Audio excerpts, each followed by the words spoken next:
is also under attack from the left for doing common sense things related to election integrity.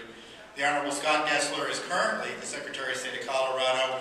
Prior to becoming Secretary of State, he was a federal prosecutor, and prior to that, he was an expert election law attorney. So it's my honor and privilege to introduce Secretary of State for Colorado, Scott Gessler.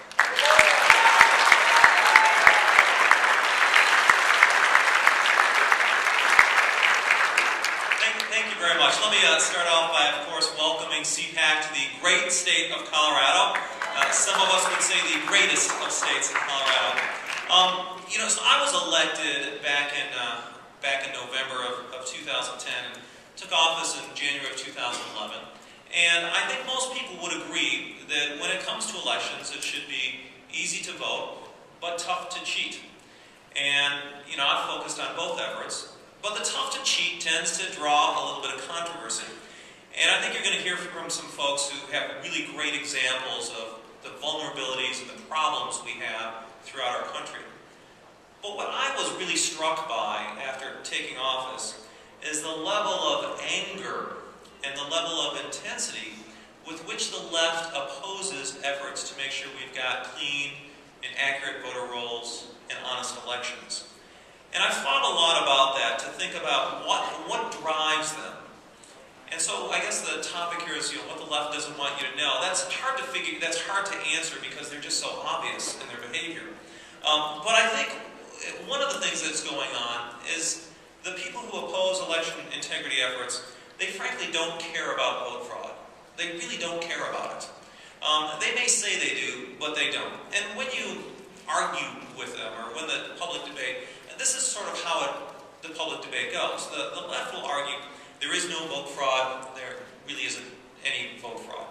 They'll say there's corruption in our ballot initiatives, they'll say there's corruption in campaign finance. But when it comes to voting in the booth, our hearts are pure and without malice. And ne'er shall a dark thought cross our minds. That's their attitude. And so you show them that there's fraud and mistake and abuse there. And then they change their argument. They say, well, there's just a little bit. You haven't shown me very much, it's just a little bit. And so you may show them a few more, and there's more, and then they say, well, it's not organized, as if organization is the hallmark. And so sometimes we'll be able to actually show organization, and then they'll say, well, it hasn't affected an election. You can't prove to me that it's affected an election. And there's examples where it has affected an election. And then they'll argue, well, it's not widespread. And of course for them, widespread is never widespread enough. When it comes to vote fraud, it's always minimal. And then after you pin them down on that argument, they'll say, well, let's focus on getting people to vote, because that's really what America is about. And the reason why I've become so confident that they just don't care about this is when you look at Colorado, we've made efforts to clean our voting rolls. We've also made massive efforts to register people to vote. Actually, those efforts have outweighed, from a resource standpoint, the non-citizen and photo ID issues. But the left doesn't care about that. They're only focused on denying that vote fraud exists. It's unfortunate. I think the other thing that's going on is people on the left, to be frank, among us and others, are manipulative. They just manipulate this issue.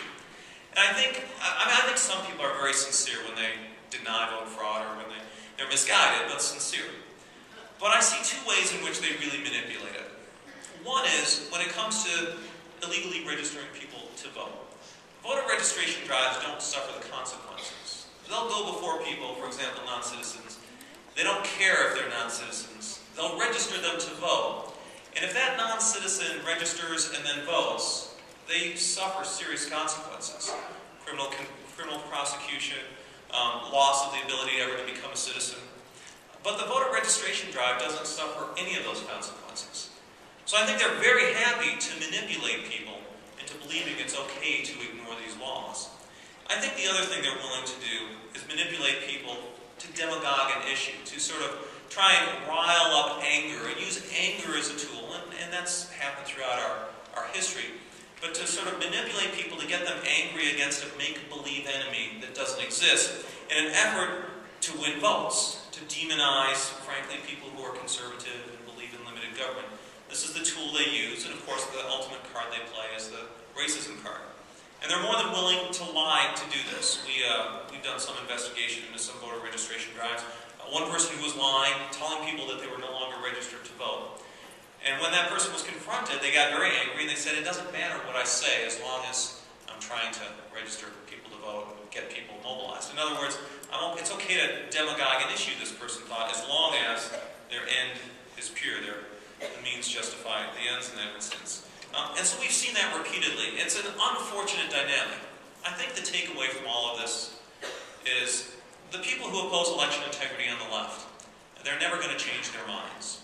They've really sort of dug their heels in. But the broad mass of people in America are common sense, and they agree with us. And so I think we have to remain steadfast in our efforts through solid evidence, persuasion, and patience. And ultimately, we will prevail in this battle. And thank you for being here, and thank you for all you do.